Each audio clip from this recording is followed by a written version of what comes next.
everybody's focusing on innovation in low and no, or if you look at all the other innovation, other than maybe hard seltzer, which kind of is, I suppose, a bit of a unique liquid in a way, it's celebrity-backed gins, whiskies, tequilas, flavored gins, tequilas from different regions. Like, it's all existing spirits that have been around for 100, 200, 300 years, and people like creating brands within that space. What we've created is a completely unique liquid. So for me, that's a much bigger opportunity because it makes it much harder for people to copy. So the minute that we sort of transition from being the original idea, which is a limoncello, that basically a cool limoncello, that, let's be honest, if we did an amazing job of launching a limoncello brand and made limoncello spritz the new thing, what's stopping Diageo and AB InBev coming along and just launching a limoncello and just blowing us out the water? What we've done and what you'll start seeing on menus and, you know, places that we're launching is like the Allora spritz is the drink. It's not a limoncello spritz, it's the Allora spritz. So you're ordering an Allora spritz because it's its own unique liquid. And that for me makes it much more exciting and defendable. So it was that journey of like, okay, and it was a long one because obviously you've got to develop a unique liquid. It's like, okay, how do we get this? Can we actually create a product that's worth putting money and time into? Because if we can just create a nice limoncello and put a cool brand on it, to be honest, I'd rather do that as I was for other people, where I'm not the one that's like quit my job, or I'm actually like helping run a business for Dan Liv at Trip or Diddy at Soulfresh. It's like, if it's just going to be a brand within an existing space.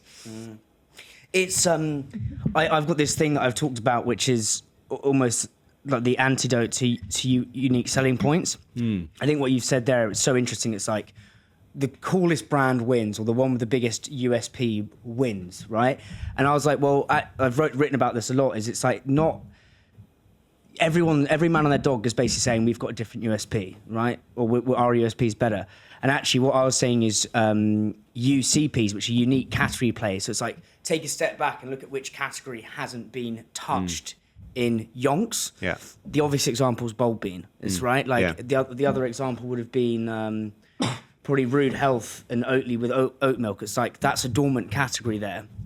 And I think this kind of goes even further with what you're saying is, and that's why I love doing this, because you just learn things live, right? But it's actually like, what is the unique, not even unique category, like it goes deeper than that. Like, unique, if you've got USPs here, unique category here, that's probably stronger. Unique product is like, well, then it's like, then even fucking Diageo can't get involved, because you could get, Unilever could create their own cool beans. Yeah. I mean, if they called it cool beans, they'd be fucked. But like, you know what I mean? Yeah. You know what I mean? Exactly. So, and I think that's fascinating. And it is a completely unique product. But how did you go about, like, so Jamie says to you, right, this is the idea, Crescendo, whatever it is. You go to Crescendo. Procida. You'll get it right by the end. Yeah. Well, not if I have a few more of those, mate. How do you... Like, what are the steps you take to get the liquid? Yeah. To get the Well, the first thing we did, because we were initially thinking we were going to launch a limoncello, was basically try and contact limoncello manufacturers. Yeah. And we contacted a few, but we one of the ones we contacted was basically the only limoncello manufacturer on the island of Procida. So it's quite a funny story of, like, we basically were emailing him. For a while, he was really receptive, and then I think he thought we were basically trying to scam him for free samples. So we've got like quite an interesting and hilarious like history with him now, because he's like a really good friend of ours. He's, you know, we've brought him into the business. He's our, you know, partner and supplier. But yeah, for a while he basically just didn't believe we were legit, because we were emailing him at a weekend from like a Gmail saying, can we get some samples of your limoncello? And he thought that we were just like freeloaders trying to get free limoncello. And it basically ended up with, we were like, no, look, we'll come visit you. So we booked a flight to Naples and got the ferry to Procida and met him in his little Fiat, and he was all sheepish and he was like, okay, you actually like mean business? We were like, yeah, we do. So that's been quite funny, because we've now known him for sort of 2 years. Like I said, he's a huge part of kind of the business, and we source all of our lemons from him. And we basically infused the original liquid in Procida with him. So we infused the leaf infusion and the peel infusion. He picks all the lemons and the leaves. So that was the first step. It's basically like, and that's the same for anyone, right? If you're going to try and launch a brand in food and drink, the first thing you need to try and figure out is like, how I'm going to make it. And for us, because it was a very clear, we always knew the brand would have like such a connection to Procida. Like, it's inspired by, so I'll show you some photos of the island. It's like all pastel houses. I've seen it. Peeling paint. So like our whole brand aesthetic is inspired by Procida. So for us, it was almost easier because we were like, right, well, we know we have to get our lemons from here. And that's where we want to start. And it kind of helps. We talked about it briefly before we started recording, but like my background originally is like operations and supply chain. So I kind of understand factories, manufacturing. And so that's where I probably have a bit of an advantage versus some other founders, because I can do that myself. We don't need to pay consultants to do it for us. And we're going to get back to Procida. Yeah, because I think that's so romantic, and I've seen it. It looks like something out of The Godfather, like, just looks it's amazing, delicious, and we're going to talk about that. But what I think is really interesting, and you're different to everyone else I've sat opposite in a good way, in that you started in ops and then have moved into obviously kind of MD roles, and have you done a bit of sales as well, or like? Well, yeah, kind of. So I moved out of ops. I was at ops for the first 8 years of my career. So 6 at Nestle, 2 at Bear, and then I moved whilst at Bear. I moved into a role which was basically head of international, which was kind of sales and marketing. So it was it was kind of international sales basically. So you said that there's an unfair advantage with on the ops side of things versus other founders. Let's really dive into that. What are some of the unfair advantages you get in your career by starting in operations in Nestle at Bear?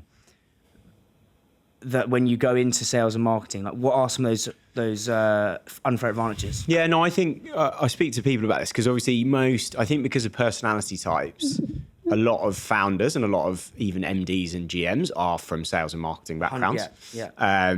My personality type is probably more naturally suited to sales. So like if you profiled me, and a lot of people that have worked with me, it's like, I'm an extrovert. I'm like, I like talking to people. I'm like, if you'd have taken me at 21 and said, what should he go into with his kind of natural personality? It probably would have been sales. And I didn't, for various reasons, went into supply chain. What were those reasons? I just I worked for Asda from the age of 18 in their warehouse for 3 years whilst I was at uni, basically in logistics. So like literally just picking in a warehouse for 3 years to pay my way through uni, and got really interested in like logistics and supply chain. And so when it got to 21 and I was leaving uni, I did theology at uni. So I was like completely not, unless I was going to be a priest, it's not like useful for anything. And I was like 21, I was like, right, what am I going to do?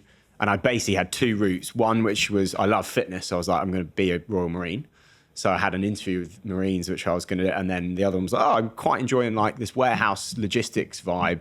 So I applied for Nestle supply chain. And I've always been a bit kind of just like carefree, fast and loose. So applied for that, got an offer, assessment center, etc. Really good salary, looked like a great opportunity, and just did that. And that's how I got into food and drink.